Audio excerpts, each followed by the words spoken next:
जिस शख्स को अल्लाह हिदायत दे वही हिदायत याब है, और जिनको गुमराह रहने दे तो तुम अल्लाह के सिवा उनके रफीक नहीं पाओगे।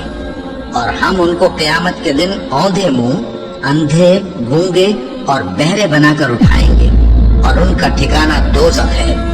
जब उसकी आग बुझने को होगी तो हम उनको अजाब देने के लिए उसे और भड़का देंगे। ये उनकी सजा है, इसलिए कि वो हमारी आयतों से कुफ्र करते थे और कहते थे कि जब हम मरकर पोसीदा हड्डियां और रेजा रेजा हो जाएंगे तो क्या असर नौ पैदा किए जाएंगे।